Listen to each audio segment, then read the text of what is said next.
우리의 몸은 병이 발생하기 전에 반드시 신호를 보내는데 우리는 그 신호를 놓치는 경우가 많아 비로소 병이 심각해져서야 깨닫게 됩니다. 신기하게도 입 안을 통해서도 건강 상태의 신호가 나타난다고 하는데요. 그저 입 안만 보고도 사람의 건강 상태를 파악할 수 있다는 점은 매우 흥미롭습니다.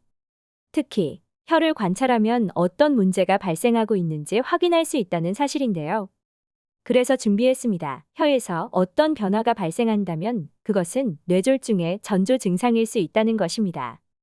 노년기에는 특히 더 이런 증상이 없는지 확인하는 것이 중요합니다. 우리 모두 비슷한 경험이 한 번쯤은 있을 것입니다. 어딘가 아파서 동네 병원을 방문하니 의사 선생님이 혀를 내밀어 보세요 라고 하십니다. 진단을 위해 입안을 보겠다는 것인데요. 사실 입안이라는 것은 내 몸의 상태를 드러내는 것 같아서 뭔가 낯설기도 하고 조금 부끄럽기도 합니다. 남의 입안을 본다는 것이나 내 입안을 드러내는 것이 즐거운 일은 아닙니다. 그럼에도 의사 선생님이 입안을 본다는 것에는 분명한 이유가 있습니다. 그 이유는 바로 입안을 통해 우리 몸의 어떤 부분이 문제를 일으키고 있는지 파악할 수 있기 때문입니다. 뿐만 아니라 입안의 상태가 나쁘다면 이것은 큰 병의 전조일 수 있어 입안을 점검하는 것이 중요하다는 사실을 알 수 있습니다. 전문가들은 입안을 살펴볼 때 특히 혀의 색깔, 형태, 움직임 그리고 설태의 정도를 관찰하여 진단하곤 합니다.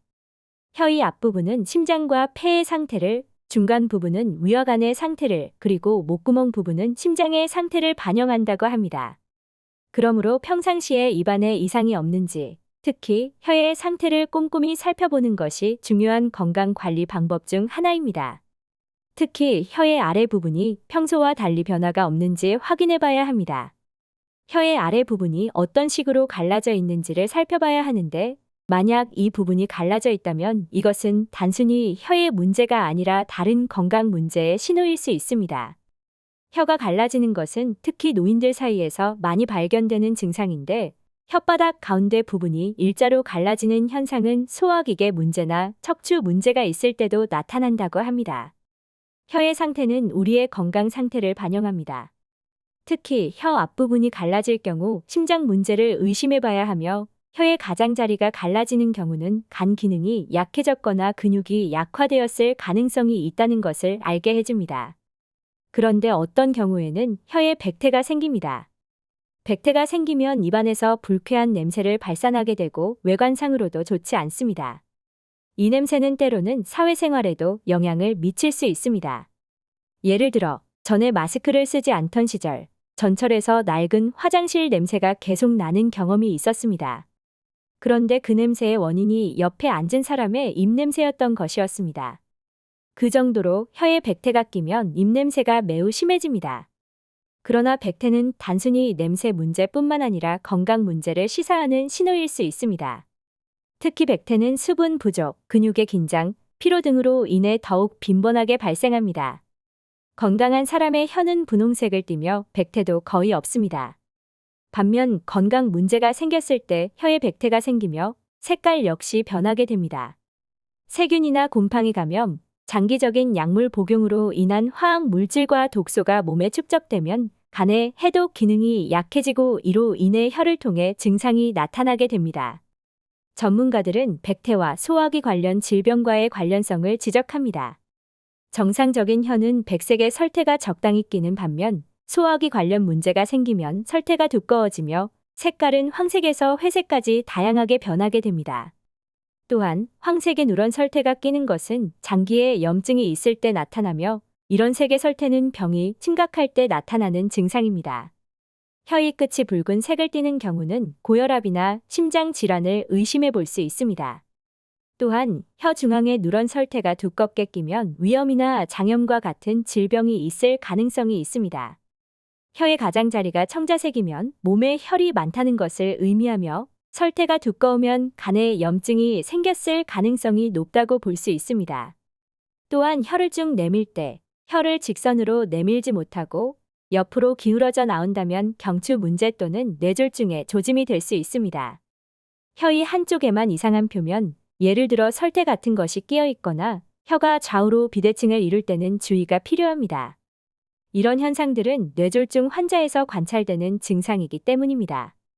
그러니까 뇌졸중을 경험하지 않았더라도 이와 같은 혀의 변화를 경험하신다면 건강검진을 받아보시는 것이 좋습니다.